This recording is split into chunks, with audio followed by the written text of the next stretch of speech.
Good morning, guys, and welcome to Dusting Off Warlord Saga of the Storm, Episode 1 featuring Rreg'Jen. This is hopefully going to be a little series I do, kind of looking at Warlord from a bit more of a casual perspective. My name is Zach. I've been playing Warlord for pretty much since the beginning. I don't think there were any sets out except for maybe Assassin's Strike.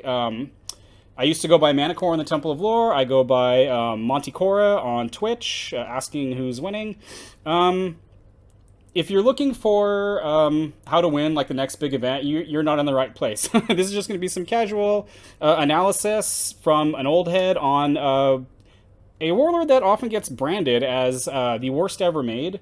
I don't really think that's accurate. I'm not going to come out here and say, you guys are all wrong. She's brilliant, because I don't think she is. But I don't think she's as bad as a lot of people seem to think. So I'm going to go over what I view as her basic fundamental design to how she's played. My own deck list for when I play Rreg'Jen, which is not often. And then hopefully I will be joined by the man, the myth, the legend himself, Rich Carter. Fingers crossed on that, if we could make our schedules align. But without further ado, let's take a look at Rreg'Jen. Okay, so let's just take a look at what is written on Rreg'Jen's card. She's an evil level 5 Nothrog rogue. She has 1 attack at +6. She's got 16 AC. That's nice. +4 skill. No, that's pretty bad. 3 hit points average. Now her text. Your hand size is reduced by 4.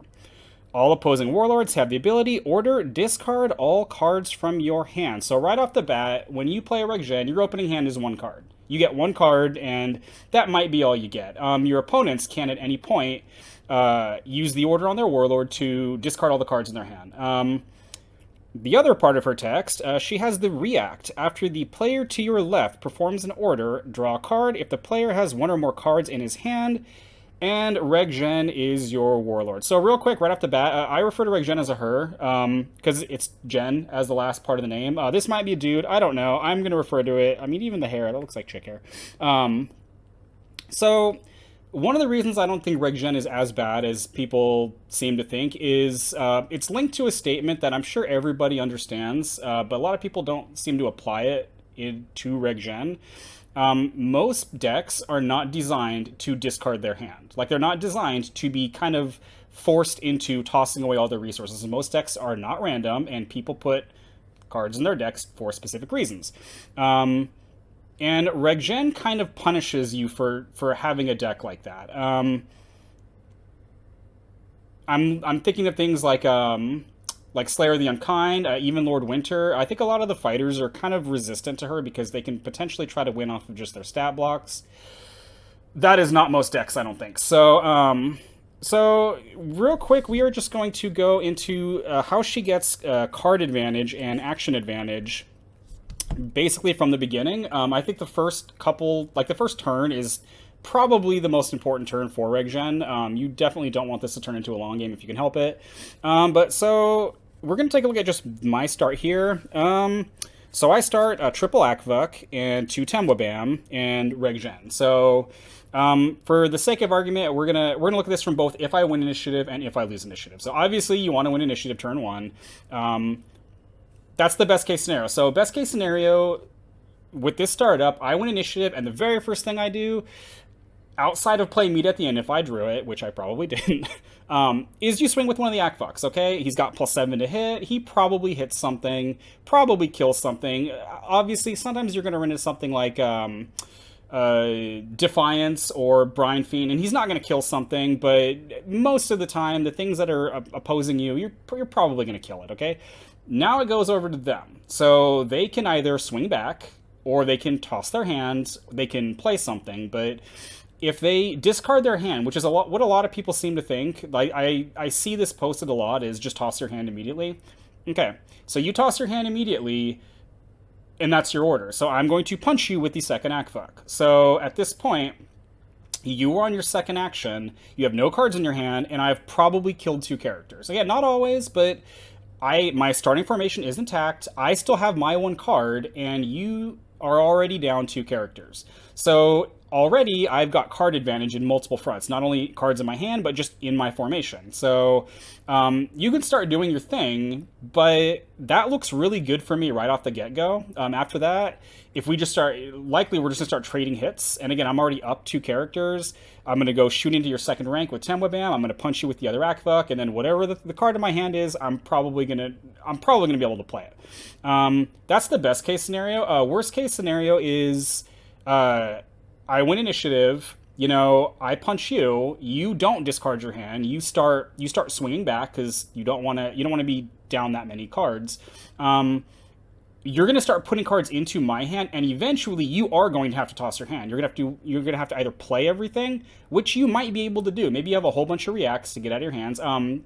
As of note, reacts get around her ability because it has to be orders. I don't really like that. I think it should say action, but I don't know if you could have players take actions. So I don't know. But the longer you go without discarding your hand, the more cards you're giving me, and that usually favors me, not always, but it usually does. I do also see people say it's kind of a balancing act. It's like once she gets to 3 cards, then you need to toss your hand. But you can't get away from the fact that you're spending an action to toss your hand. Like, you can't really get around that. So at some point, that's going to give me both card advantage and tempo advantage because you're basically taking a turn doing something I would do to you. So if you lose initiative, it's kind of the same thing as if they don't toss their hand immediately. They can punch, but I'm going to get a card. They can discard their hand, in which case I'm still taking the first action, and I still have the first card in my hand. So, yeah, I don't know if that kind of sheds some light into why I don't think she's quite as bad. She definitely seems better than someone like Trench, because she gets you to almost... I don't know how to put this. My games with Rreg'Jen, there haven't been many, because I'll get to why later. A lot of times people will just toss their hand because they don't want to make a mistake. They don't want to be like, I accidentally gave them too many cards. I'm just going to remove that from the equation, and that choice is just off the bat, and I'll just try to win with what I have on the table. And that can happen. If you look at just this starting formation, it's not exactly it's not exactly the sturdiest you've ever seen. But that is just a look at my interpretation and my experience of the first turn with Rreg'Jen, which again I think is probably the most important. So let's move on to my deck list for this. So as you saw, my start is 3 Akvuks and 2 Temwabams. One of the things you'll notice as I go through what I play in here is everything is designed to try to do damage as fast as possible without me having to set anything up, because I'm probably not going to be able to set anything up. Reality check, I'm probably not going to get more than maybe 2 cards a turn, so trying to do anything elaborate, trying to, I don't know, build ranks to play things, probably not. Probably not. So in addition to those, I have 3 Bacchus, which are very similar to Akvuk. Better and worse in different ways. Bacchus has to actually kill something, as opposed to Akvuk, who just has to wound something. But Bacchus, if he doesn't do that, he does stab your guys, and he probably hits, because your guys are all crappy. You're going to notice a lot of these cards in this deck are not good. Like, I would not call them good, but I think they kind of work here. So, we've got a couple Nightmaster Rests, who can swing immediately when he enters play. A pair of Sturges, which can potentially swing twice. Mudfleck, which again, he can punch and then blow himself up. Being able to shoot into rank 2 from the first rank is one of the reasons why I run the Temwabams. And, Mudfleck, if he doesn't die, he can kind of help do that too. A couple Durgas for the second melee strike. Getting rid of stuff in graveyards is like, I guess it's nice. Like, it helps against recursion, but that's kind of, yeah, it's more just the strike aspect. 3 copies of Ballista Crew to help me chew through heavier targets. I think these are also potential starters that you can do instead of Temwabams, but I just, they're in my deck, they're not my starters. And then 3 Asimon. So this guy is kind of interesting. I don't really ever see anybody play this guy, and I'm a really big fan of him. He's a 3rd level wizard with the react once per turn after an opponent discards a card from his or her hand. As the result of an action, draw a card. So if you draw this guy turn 1 and you drop him like immediately, when your opponent tosses their hand, Asimon is going to double the amount of cards in your hand. You're going to go from 1 to 2. So I find value in that. Maybe there's not. That's going to be it for the characters. 3 copies of Meat at the Inn. Now, I did mention this when I was talking about turn 1. Meat at the Inn as your opening action is probably among the... maybe dropping Asimon. Those are like the only things I would rather do than punch you. And the reason why is if I meet at the inn, it makes you tossing your hand that much more painful because you have an entire extra card now. So I'll have 3 cards. I mean, if you do toss your hand right after that, like I have 3 cards to your 0, and I'm still going to punch you once first. So pretty solid. Naked as a Babe. This is in here mostly because it's classless. So if you look at my characters, I have kind of a mix of fighters and rogues.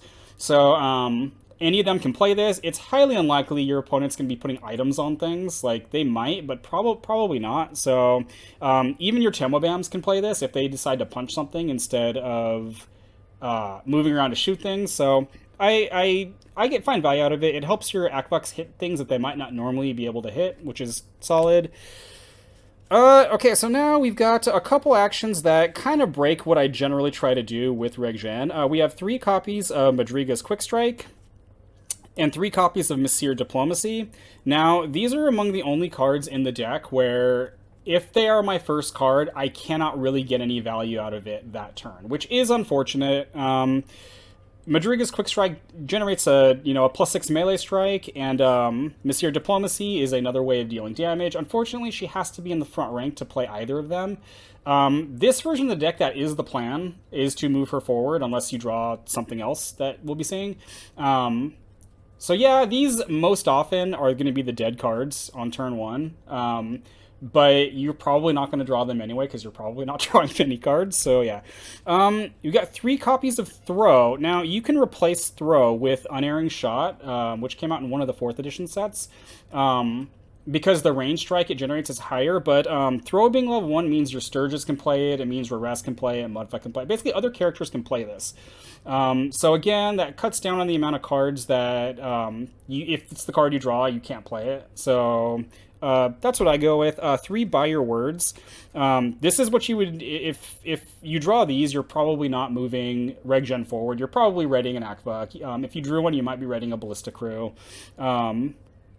You could also use these with Temobam. As he moves forward and shoots, he can move to somewhere else in that rank and then shoot, which is, I mean, that shots into their second rank. I like doing that. You might find something, very worthwhile, like a Bakbo Mbala or a Justinian or something like that.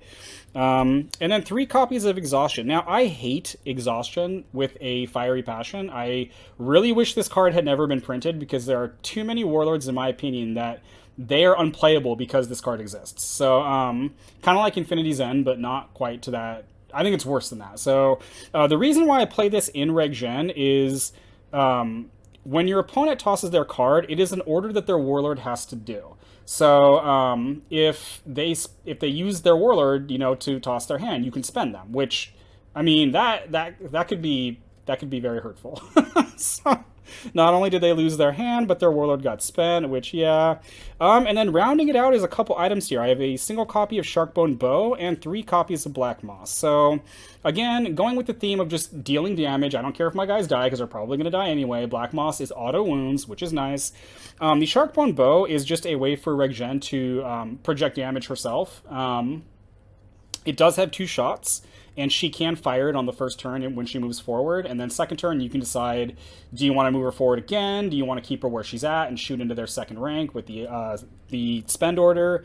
You can replace it with something else. You could try running Steeds. I don't like running Steeds with her because you're probably not going to draw them in time. And, I mean, even when Rreg'Jen does run to the front, she doesn't really do much when she's there.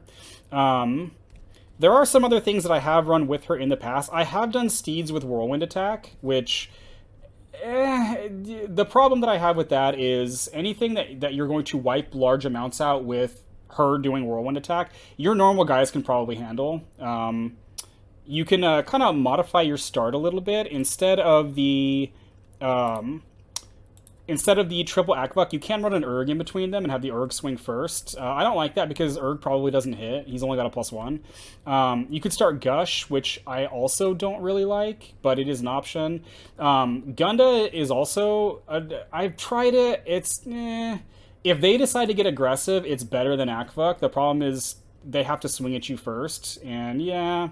As far as your rank twos, you can start Mangonel, either one or two Mangonels instead of the Temwabams. These would help your Akvuks deal with things like Brine Fiend, because you can have the Mangonel soften them up first so that they don't die at the end of the turn.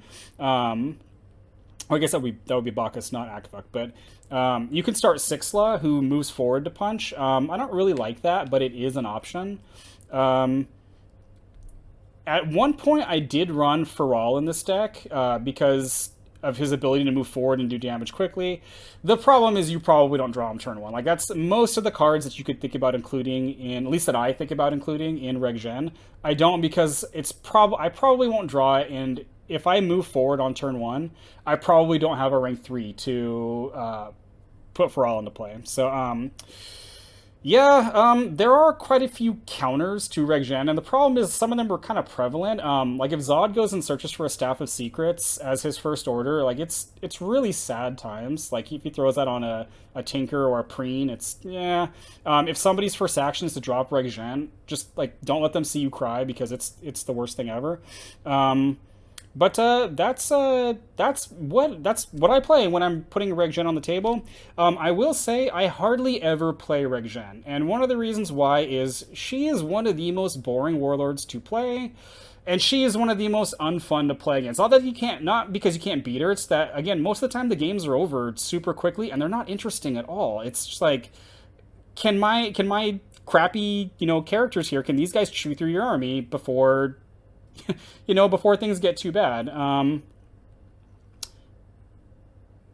That's my thoughts on it. So again, hopefully we are going to be joined here in a second by Rich Carter, and he will tell me all the ways that I am incorrect. So hopefully we will see you then. Okay, guys, so we have managed to sync our schedules up, and I am being joined by the man himself, Rich Carter. Rich, how you doing today? I'm doing lovely. It's always a lovely day when you've got Rreg'Jen on the mind, right? Oh, I think most people would disagree with that assessment. So you saw my kind of take on this. Now, have you noticed that too? That Rreg'Jen, a lot of people seem to put this warlord as one of the worst ones, if not the worst one. Yeah, she's not good. Do you agree with that statement or no? Because I think she's better than people give her credit for, but I don't think she's as awful as some of the other warlords. Well, so what I think she might be, and I think the real, I'll say, nail in the proverbial coffin is that one card hand size. It's so that's hard rough. to get over that. You could be Baron Bastine or Trench or Mac and Macabre or any variety of ones that people will put in the dirt bucket of warlords, and they're still going to have 5 cards, and they're still going to be able to have some confidence in being able to play a character in the opening turn. Yeah, or when you have having other features that they can build off of. And Rreg'Jen's one feature is draw cards, and if your opponent chooses, even as you put in the earlier part of the post, if your opponent chooses the widely respected just pitch your hand, then you cannot count on even so much as a 2-card combo. Yeah. Coupled with a warlord who's not bringing anything exciting to the party in terms of her own stats. Yeah, I think not a second swing, not enough skill to. I believe she has anything that uses a skill. I believe she has the second lowest skill in the game. Is that correct? I think that dwarf, what is it, Soren Nile, the dwarf paladin. Soren Nile is the worst, and that was the gun shy approach of evil paladins need super low skill, otherwise Stormbrand will be a problem. And I've had someone throw a first action whirlwind at Rreg'Jen and been put on my head, and that becomes a very, very fast game. Yeah, yeah, because you can't even react at that point. No. Dear. I don't think that's ever happened to me, but that sounds pretty bad. Yeah, you stare at that one card and you go, "Oh, come on. Is there anything?" No. Yeah, I don't know. I think that's where it kind of works in. And in your comment, you made the comment that your games are kind of boring. Yeah. I think that kind of goes to the same notion, is because all you really have is a draw engine, and it's a draw engine that you can't even count on, that every card really needs to be planned to not work as a combo, which takes some of the fun of building, empowered spell, invoke spirit. Interesting stuff. Yeah, anything then. Anything that anything that will give you a really cool story to tell later.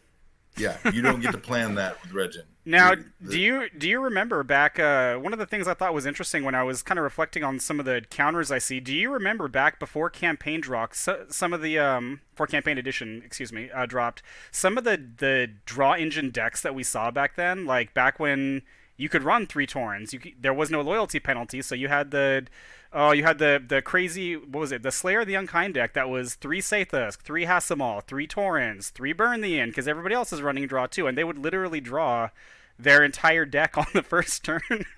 Well, I still have most of the Haviland Tansik draw engine Dragon Slayer deck assembled. I poached a handful of cards, and some have been banned now, so it wouldn't be ancients appropriate anymore. But those were days of glory. Those were all engines that could work. And in that environment where everybody is truly infatuated with their own cards, Rreg'Jen shines in that your opponent is super reluctant to just pitch everything. Yeah. But in and of herself, now, I know nope, that was a different. I know I've seen some that have advocated for putting in some wild combos. Like, if they're just going to let you draw everything, then put in these cards to put together a 6-card combo. Like, I can't trust that. I was actually going to approach this a little bit later after we were done talking about your deck, but you kind of stumbled onto this, so I guess I'll just touch it now. Do you think it's possible be a little bit more ambitious with Rreg'Jen builds? Because your deck it's similar to mine. It's not exactly the same, obviously, because the whole Highlander thing, but do you think it's possible to go for something that's has a little bit more staying power? Like maybe including some level 3s? Like obviously level 4s and level 5s seem kind of not a good idea to try that, but what about things like some of the really solid like 3rd level Nothrogs, like some of their barbarians, things like Semob, things like, do you think that can work, or is that just out of the question? I don't know if so you got to really put it in the pigeonhole of, if that is the only card you drew on turn 1 and then they pitched, is that enough to build out of, or is that one card going to pay off? And even if your opponent is giving you a bunch of cards, are you also going to run, let's say, fighter movement and other elements that you're going to be able to turn him into turn a level 3 barbarian into aggression on the turn that you draw it? No, you are correct. It's probably not. And so I've played this deck the last 2 Gen Cons, and I don't think I can claim a few game wins. I'm not sure about match wins. I think I stole at least one match off of somebody. Nice. I may have felt guilty. But a few times that you do end up, even, let's say, a turn lets you draw a bunch, but then your hand is sitting on reacts or other triggers that you're not able to play. You go into that second turn and you hold every card in your hand, because it's not worth pitching to get any cards to get one unless they're super, super dead. If you're stunned and on your head in the front rank and you've got a level 7 rogue item, probably let that go. That is the greatest place to be when you're playing any character, stunned in rank 1. Let's move on then into your actual deck list then, because again, I think the one that I posted, or the one that I showed, there is a bit of crossover. I'm also seeing some things here that I did run at one point but ended up cutting. Yeah, so beyond just start with Rreg'Jen, because that's the key point there. And let's say in my second rank, I like Hellbringer's Quill. Okay, the 12 AC is nice when everything goes explodo, but those 6 charges are really a phantom, because that happens before the game starts and you get the 7th. Yeah. So being able to have a +7 range strike really helps push past, whether it's Black Sun Shieldmen that are giving range strike AC bonuses, or even just, I need to kill a 12 AC something. Yeah, when something just has to die, you want to take the dice out of the equation, yeah. And like your deck, I completely trust in the Temobam, the ability to hit first rank or second rank, and the few times I have gotten to play the gotcha moment on a couple of Deveranian players, because the unmodified status of her range strike means no Justinian. No Justinian, yeah. And then in my front, So you in your deal alluded to the starting of Erg to kind of spread the strikes around, keep guys safe, and I do use a Erg in the middle. I'm also most of my Nothrog decks are a complete fan of Lorik. He's my pole dancer buddy, and he will stab people in the second rank, and I like his flexibility because some of those second rank characters are just like a 10 AC Yeah. blasty wizard or When the freak player is starting a single Bakbo Bala and the first thing you do is kill it, it's one of the best feelings in the world. yeah. So Lorik there is nice, and from fourth edition, I've been really in love with Splyrix. Yeah, SPHLY. Yeah. Yeah. The better Lasara.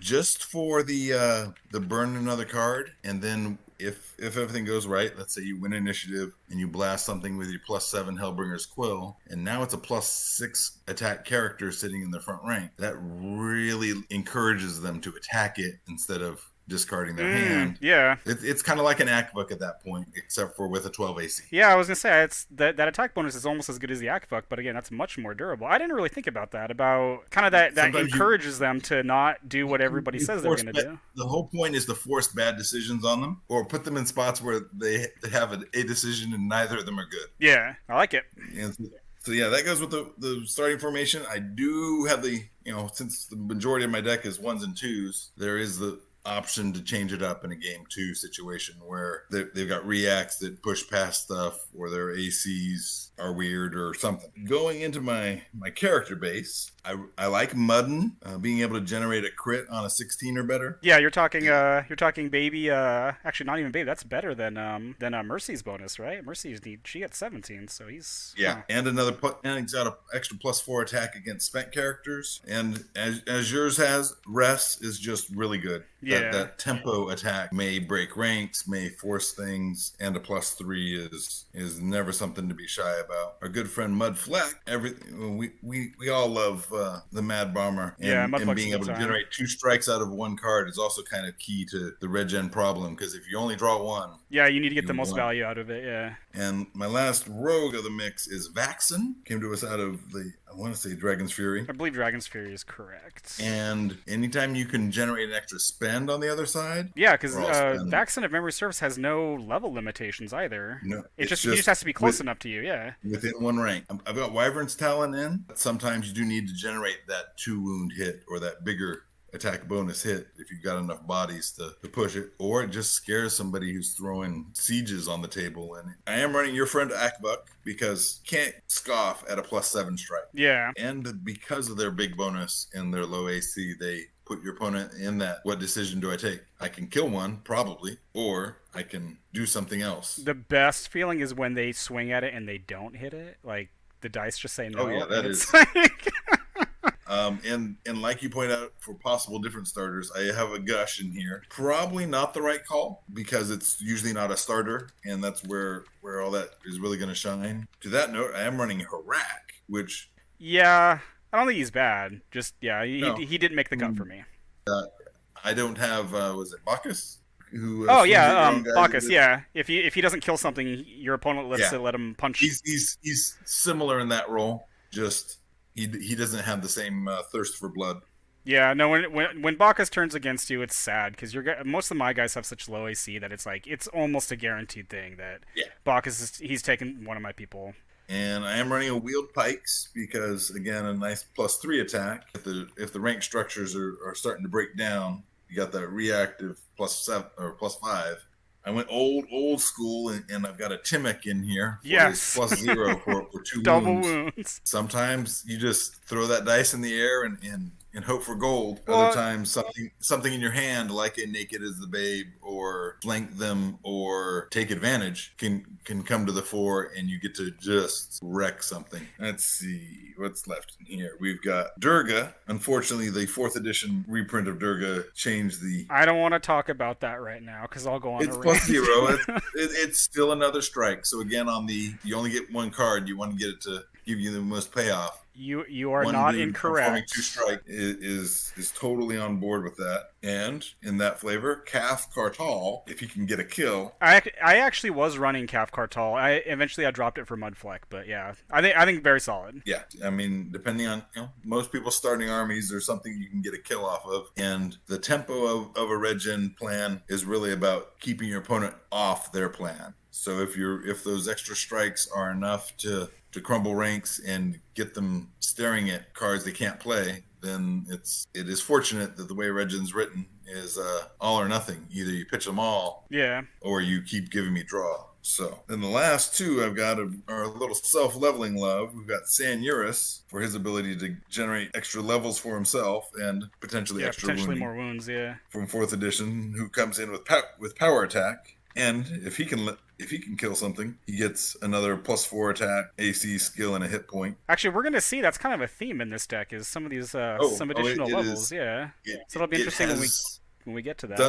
It has amazed me in some of its trickery. All right, for second rankers, sometimes subbing in as a starter, the Mangonel, like you had in your earlier discussion, those 2 strikes, whether it's a Brine Fiend or Quadlibets or what's the ethereal elf everyone likes? But yeah, Javin. Yeah. Anything where a volume of strikes is gonna pay off more than quality. Yeah, I think again, because I have started the Mangonels over the Temwebams. For me, it's just most of the games I play, I get too much out of trying to go after that second rank character. Like too many games. Oh, yeah. It's just But I think the Mangonels are very solid. Maybe Mangonels with a Loric front might be a pile of danger or a mixed trickery. And then I've got a ballista crew because sometimes always you need to do that, and it occasionally pops up that you get to ignore that armor, helm, or shield. Yeah, not super relevant, but when it's relevant, it can be really nice. Typically, in my experience, it hits all 3 at once because it's somebody who's put on an armor and someone who's tanking up. Yeah, tanked up, and you're like, well, I'm gonna take 7 off the top, and then I've got a Seth Spears again, another one with the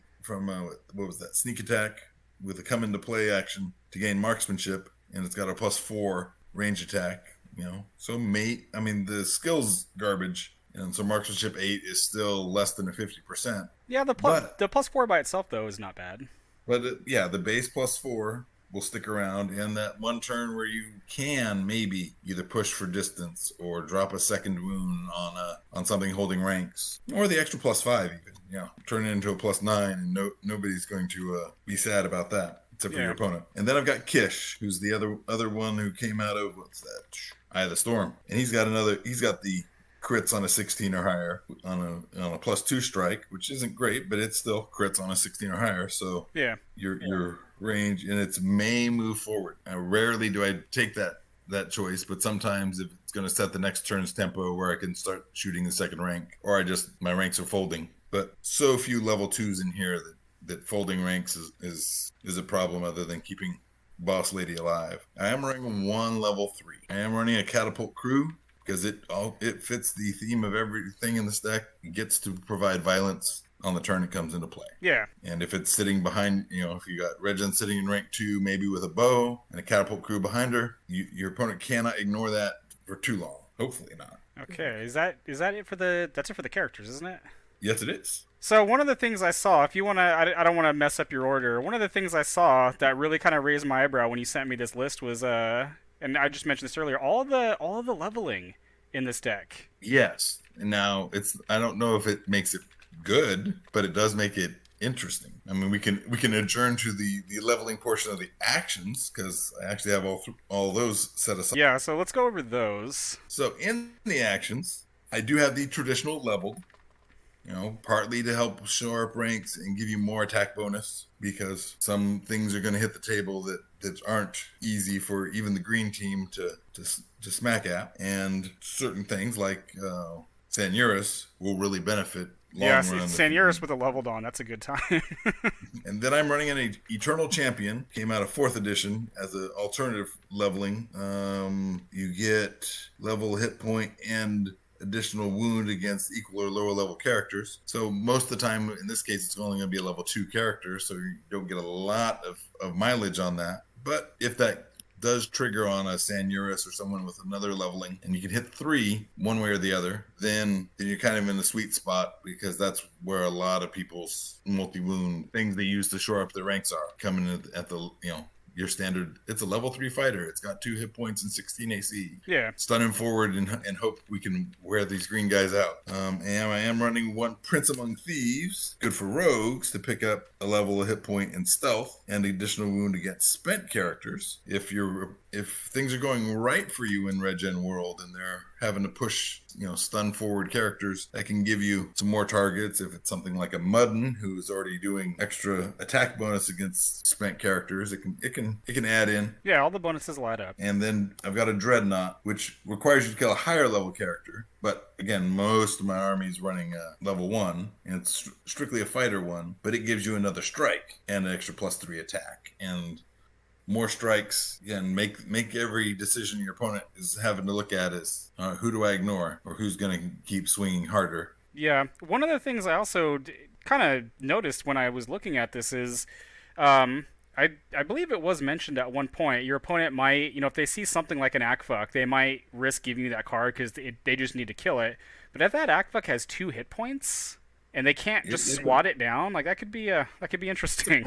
If it somehow got a Dreadnought kicked off on it and is now a Akfuck with a +10, +3, you're going to want to throw a few more actions onto killing it, and those are just more cards that I'm going to draw and do hopefully bad things with. Yeah, I just thought that was interesting. The whole level, all these level things. I'm not sure I've ever seen anything like that outside of. Well, honestly, it was. I liked Sanurus, and I liked what Bithcrid provided in the potential to pick up that extra hit point, since things are kind of ephemeral with a Nothrog army. They may be gone in a puff of green blood.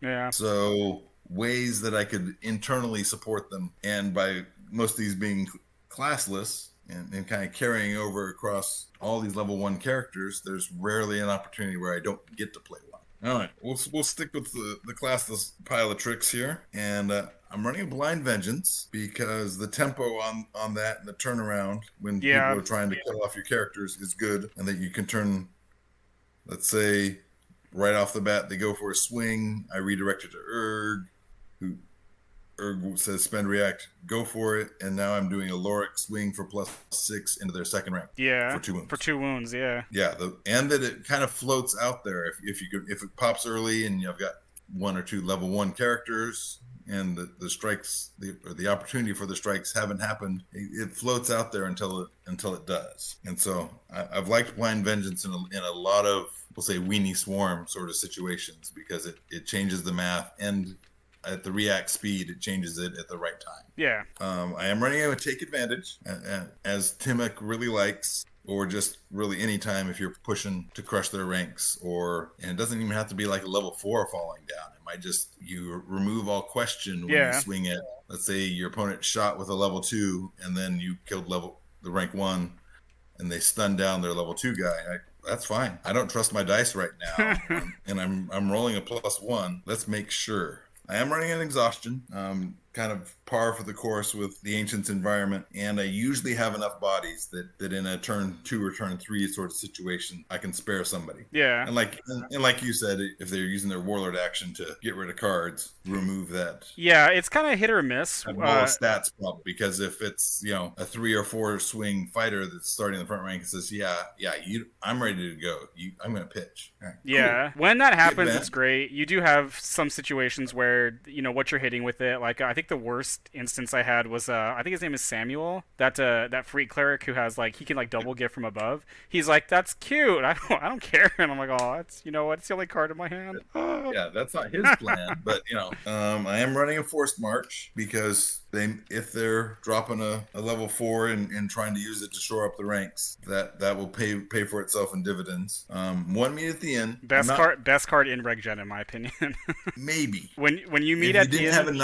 If you didn't have another spot, it does put them back with 1 more card if they want to make that hard decision. But it is, again, a may. They don't have to draw that other card if they're planning on pitching. Yeah, you're not wrong about that. But if it's the first thing you do, If they decide to not Well, draw the card and pitch, you have 3 cards now to their 0. you have two. Is Oh, one okay, I the get it. You're first one right. It was, counts itself. I stand corrected. but yeah, and we're kind of hardwired to you can draw a card. Yes, everyone just grabs that deck and pulls.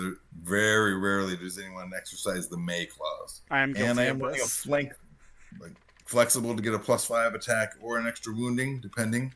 Some guys like Akvuk won't care about the extra attack bonus, so you can squeeze a little extra violence out of it. I did like from your deck, and I'm probably going to find room somewhere in here for a Naked as the Babe.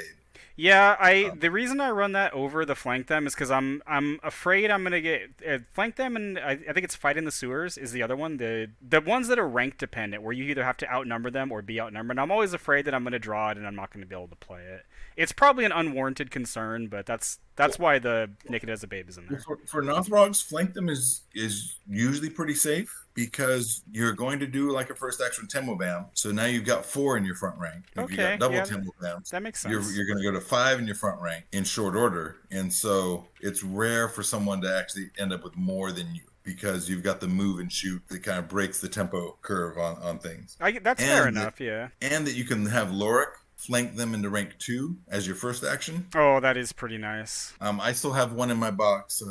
Chris, if you're out there and you're listening, I apologize because I got to do this story. But we were at Chicago, Downers Grove event, and I get faced off. I'm probably running Desica because at that point in time I did a lot of that, and he was running Bloody Countess.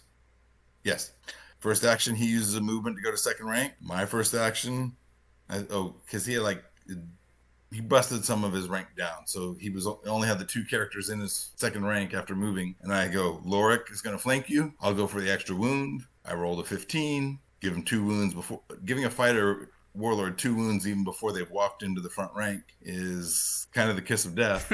And then I did it the second game in our match. So I did it first game, and then I turned around and did it the very next game. I can see how that can And be so, traumatizing. yeah, so I've got one that he and I both signed, and it just says versus Bloody Countess FTW. Nice. It was like, this shouldn't happen. I wasn't running Highlander at the time, but still, it shouldn't happen like that. It was low percentage. I'll take a +1 and see if I can put this game on its head. But that's why we like Warlord, is for those freaking crazy Hail Marys that sometimes come true. All right, then in the fighter side of the equation, I have your back because I got to keep Rreg'Jen alive, and there's enough fighters that are kind of disposable, or you're using it to keep one of your level 1s alive because your opponent's targeting them, and you would rather them target the spent guy who's sitting over here to the side. Yeah. Thrust, partly for the discard effect if I've got a handful of stuff and I really have to make a hit, but really it's just an action strike. Yeah. And that +0 base might be enhanced by a leveled or a Bithcrid level bonus or anything that's a stack bonus in there. And then I've got an outmatched because again, tempo, yeah, and generating more strikes with every card. Solid. And for rogue actions, I do run throw because it's super old school and still works. Yeah, what is that military saying? If it's stupid but it works, it isn't stupid. Sometimes throw does amazing things, especially again against those level 2. Yeah, when you got enough frontline rogues that can toss it anywhere it needs to be delivered downrange, then yeah. Yeah, I mean, again, even if your Rreg'Jen's moving forward, I mean, she could throw it into rank 1 if she has to. If it's your one card, it's like, well, me, my Warlord can play this. All right, then a couple shining bits here. I've got incentives to generate a spell-based pair of melee strikes. None of my guys, rarely do I have dudes that can afford to suffer a wound, get their extra bonus attack and power attack. I mean, really, there's only the 2 guys. Anyone who picked up a leveled or the guys who are self-leveling are the only ones who can afford to get wounded, but it is still 2 strikes that are spell-based, so they'll get past Astral Ethereal. Sorry, Planar. No, it makes sense to me. And then the one every Rreg'Jen should be running, Steel Fate, because being able to, so it is, you give them cards, which you're happy for, because let's just say they made the hard call that they were going to go with Move Forward and Chain Lightning. Now let's just use the classic. Okay. You go, that's cute. How about no? Draw 5 cards. You're still spent. And now they're sitting at 8 cards in hand and going, am I going to keep letting him draw cards? Or now am I going to pitch 8 cards to shut down the draw machine? I understand your reasoning.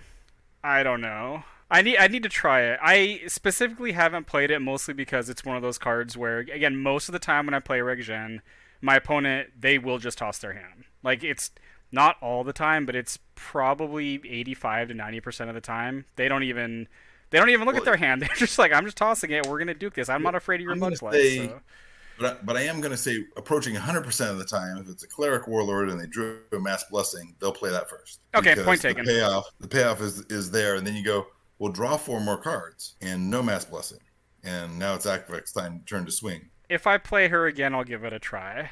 You know, 1 or 2. You know, if it comes up, it can really turn the day. Or someone who goes with fighter warlord runs up to the front and throws obliterate or something where they're generating extra strikes off of an action card. Like, how about no? And you're spent, so you Oh don't yeah, get the that's rest of bad. the That would attack. be bad times in that case. Yeah. Yeah, yeah. The whole it cancels, and you make the choice if it's okay. Giving him cards may not be worth it all the time, but it's just a no spend react cancel on an action card, and it's rare that doesn't come up and pay dividends. Then they got more cards, and you're like, well, you gonna let me keep drawing, or are you gonna get rid of your new cards? Also gotten to play it once when someone was playing their last card, so they thought I wasn't going to get to draw after it. Interesting. Yeah, maybe I'll give it a try. I mean, I'm not convinced, but I'm also speaking from I haven't really tried it, so I'll try to Well, rectify I'm that not at some saying point.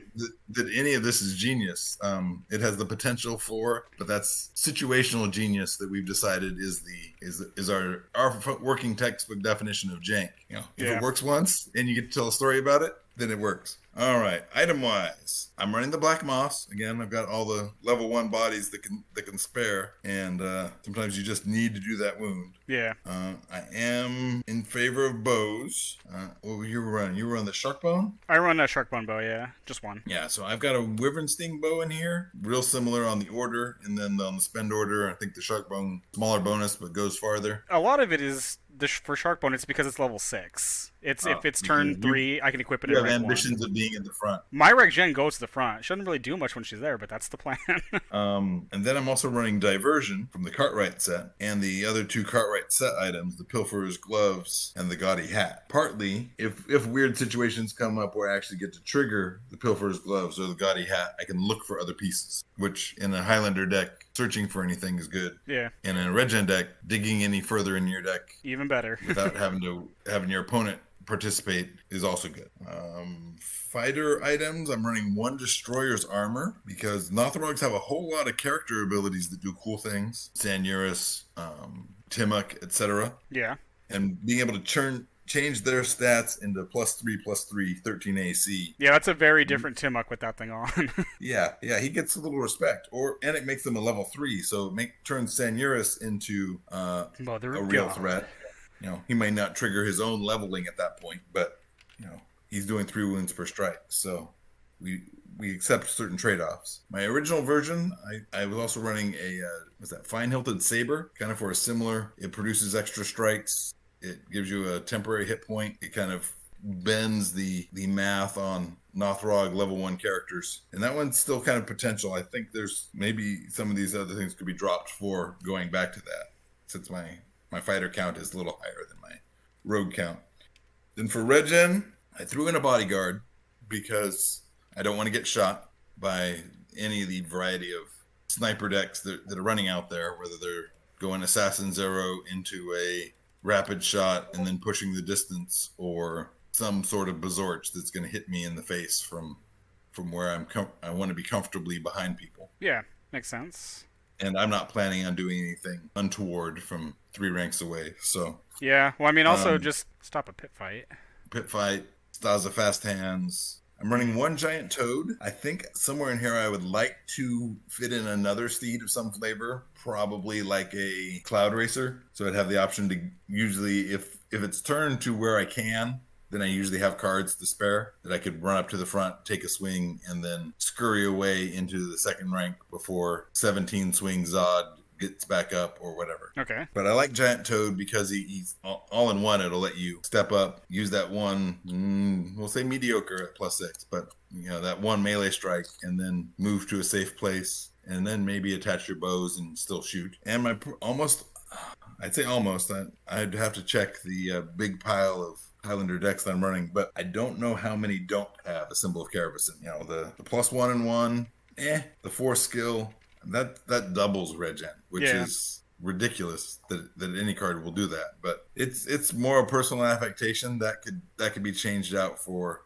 a variety of different tricks. I could see doing a full instructor set package, so where you'll start giving away power attack, defend, was that riposte, and marksmanship to adjacent characters. Yes. So then you could do something, let's say you did that with a giant toad. You'd step into the front rank and go, okay, you take a swing with power attack. Play one from hand. You take a swing with power attack. All right, now I'm going to move back and Hellbringer's Quill. You're still alive? Okay, fine. You take a swing or take a shot and we'll marksmanship check. Low percentage, but I don't know. I was gonna say getting the whole set with this seems. Yeah, unlikely and untrustworthy. Plus, with that bow, you'd have to give up the other bows too. Yeah, and it's nice that it gives marksmanship on its own, but it's otherwise kind of boring. It was better before they errated it to only being adjacent. Yeah. When it affected your whole army, it was strap up. Everything that hits the table is now a threat on a different level, and everything's got defend. Those were some wild times.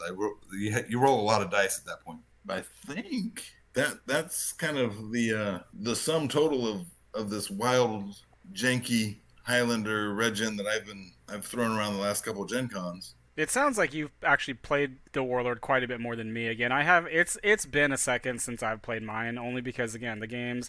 No one's happy when I play Rreg'Jen. I'm not really happy, and my opponent's not really happy, and I don't really do the competitive gaming thing. When I'm playing, it's to have some beers with my friends and laugh at crazy stuff that happens. So something like Rreg'Jen is usually it is in bad taste for me to to bring to our gaming events. Oh, see, I kind of went in with the full expectation that I was going to lose because the framework of my deck was such that I don't get a lot of resilience to some of the things that are happening at the tournament level. I mean, one of the games I thought I was going to win, they turned around. It was a Fatrika. Turned around and incentivized their front rank something, pushed a 3-wound shot into the second rank where I thought I was safe, and it was inconsequential that I had 9 characters in the front rank. The one character in his front rank was enough to kill me. Yeah, I'm not upset that I'm more of a casual player. When I was looking through some stuff for this deck, I noticed a couple things that are a different, we'll say, twist on the tactics, and I want to find room to add in one boomerang into this deck. Interesting. Because if you can stumble into a way to stun your opposing warlord, then you're in a spot where you get to draw all the cards they let you draw. I mean, whether they at that point switch into a pass mode is also a win for you. Yeah. And then on that, I was looking at other things that might create stunnage. The 4th edition Demon Bile, although that uses a range attack equal to your skill, but if you roll like an 11 or better, it just stuns them. Now, is there? Do you think there was any merit in the Asimon character? I'm going to disagree with Asimon, only in that best case he replaces himself. So if you draw him first turn, it could have been something else. Since it's a once per turn react, right? Yes, it is only once per turn, unfortunately. Yeah. That best case he replaces himself. Super best case he's still alive turn 2, and you get to use it again. At that point, you're net +1, but he's also a level 3 wizard that you're not able to use for any other effects. Yeah, so, he's only in there for the draw. I think once or twice I've had him cast Exhaustion. And it's got to get to your opponent doing the pitch on turn 2 and turn 3 before he's paying for himself. Whereas if he was a level 1 fighter if he was if he was a Brine Fiend. Definitely. As far as that kind of value you're talking about, practically anything that's swinging turn 1 is going to do more than Asimon. Yeah. I don't know, Rich. I might need to try that. Diplomacy. I might need to try in the next game. I might need to drop the Asimons and try the Steel Fate and see how that goes. They come out of different sections of the deck if you're running 50-50.